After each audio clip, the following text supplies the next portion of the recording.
The man flipped over the sofa, only to discover beneath it a group of reanimated toy soldiers. They not only provided cover for wounded comrades changing positions, but were also preparing to attack Mike. Seeing this, Mike immediately crushed one soldier under his foot. Another tried to escape, but met the same fate. The remaining soldiers raised their weapons and launched a counterattack, but as a rocket soldier took aim at Mike, Mike shot him down with a single bullet, thinking the danger was over. Suddenly the air filled with a thunderous roar. 3 armed helicopters were flying toward him, launching missiles directly at Mike, although Mike luckily dodged them. His face was still cut by helicopter blades. Another helicopter took the opportunity to slash his hand. The toy soldiers were highly professional. Each helicopter not only had a gunner, but also a pilot and co-pilot. They unleashed heavy firepower at Mike. Under the intense barrage, Mike had no choice but to hide in the bathroom and lock the door, thinking he'd be safe in the bathroom. Who knew that in the next second, a helicopter would fly right in, searching everywhere for Mike's whereabouts. Luckily Mike had a quick idea. He grabbed a towel and wrapped it around the helicopter, then threw it to the ground and stomped on it furiously.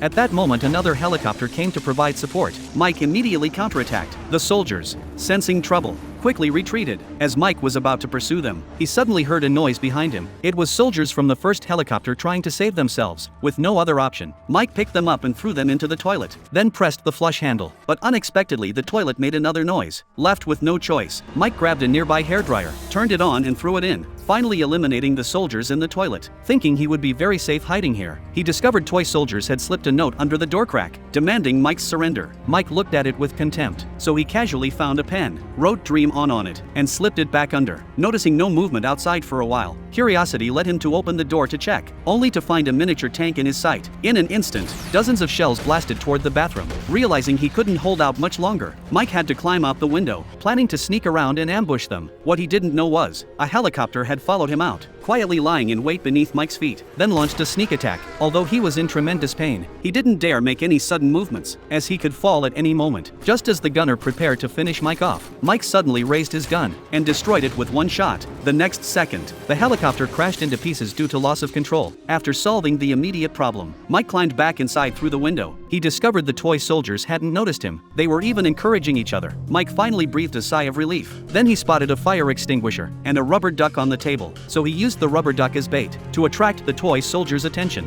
then snuck around behind them while they were distracted, first using the fire extinguisher to block their vision, then igniting a flamethrower and blasting it at the armored vehicles. Mike had finally found a way to defeat the toy soldiers. He quickly eliminated all of them. Afterward, Mike gathered all the toy soldiers, placed them on the table, carefully counted them to ensure none were missing. After confirming there were no stragglers, Mike immediately threw them into the microwave, only relaxing after turning it on, thinking the crisis was finally over. Little did he know even greater danger awaited him.